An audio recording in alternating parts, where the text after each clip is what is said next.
Clear prop. Star 73, Yankee number 2, following twin traffic, 3 mile final, clear Sutton. 1 Charlie Bravo, exit in runway 25, going 4 mile final. This is Behind the Prop with United Flight Systems owner and licensed pilot Bobby Doss and his co-host, Major Airline Captain and designated pilot examiner Wally Mulhern. Now let's go Behind the Prop.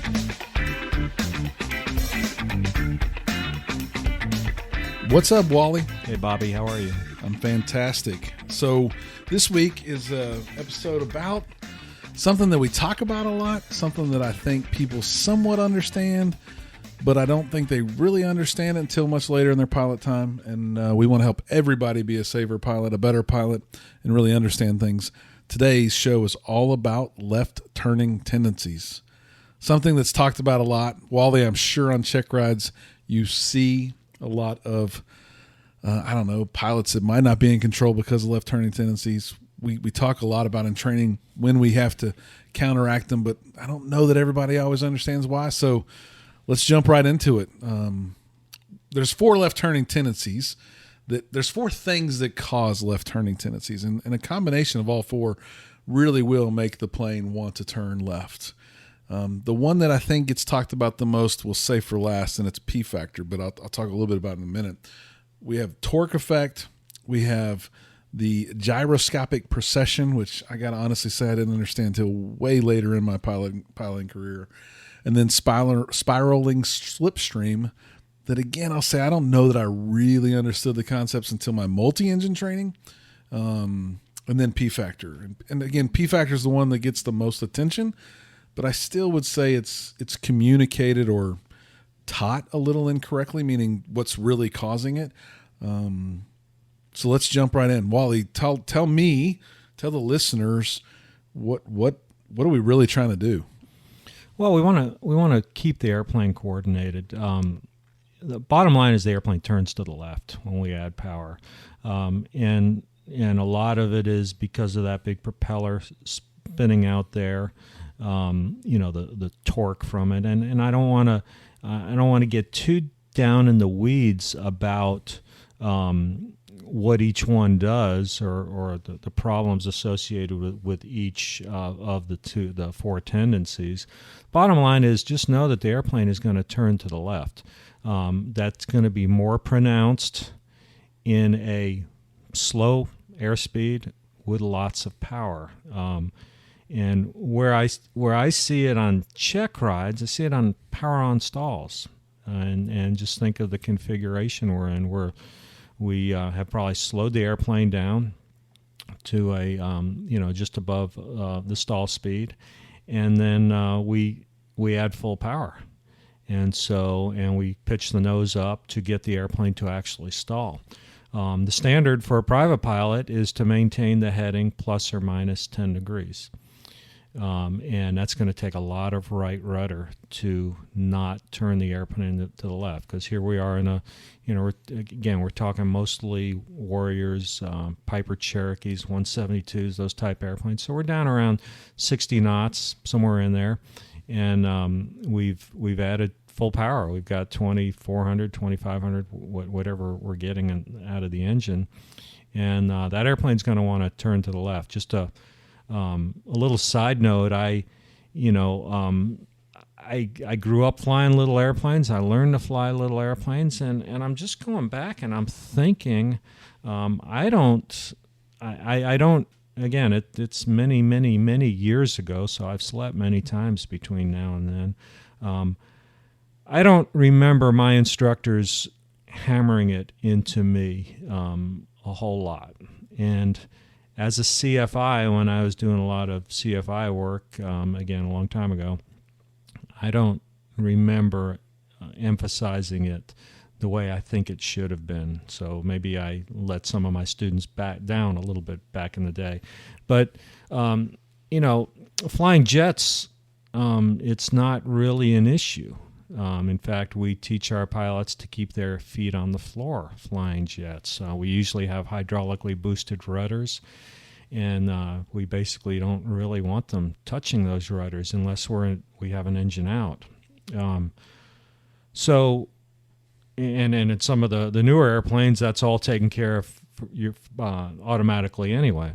But I remember the first instruction that I started getting probably 5, 6, 7 years ago. I was up in Alaska, and I was working on getting a seaplane rating, and it was in a 172, and the instructor was just a terrific guy up in Fairbanks, Alaska. Fairbanks Float Planes was the name of his company, and he just hammered me.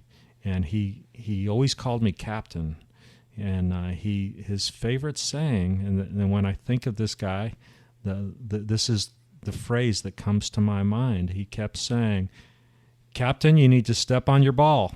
Captain, you need to step on your ball."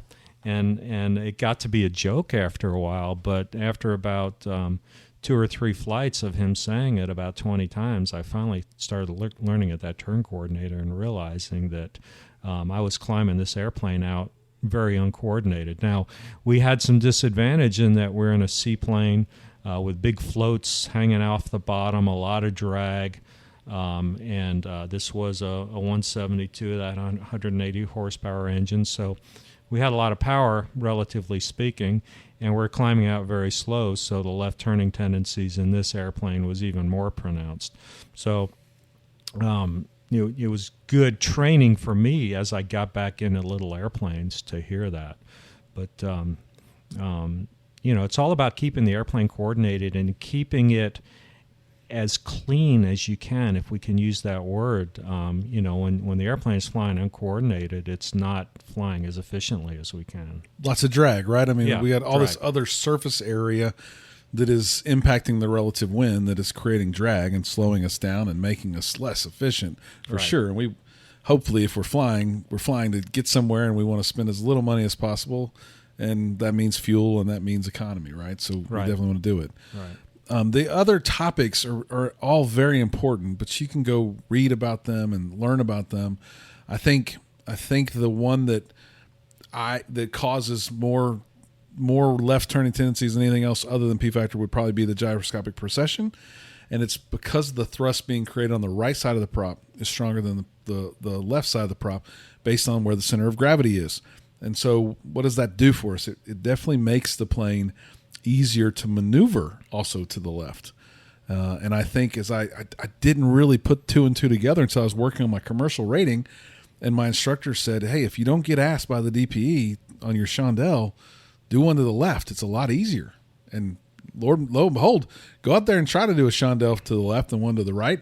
You'll be impressed with how easy that maneuver becomes going to the left, because as it gets slow and you're full power and you're climbing and you're pitched way up, the plane just naturally wants to kind of rotate to the left, and you'll be surprised how easy it is. So if you want to demonstrate it, or you really want to know how it is, ask someone to demonstrate a chandelle, or if you're getting to that point, do a chandelle. The one to the right, your feet will be doing a lot different things when you go to the right, and that's because you have to counteract what's naturally happening on the airframe and the airplane, that it wants to go left. Right. And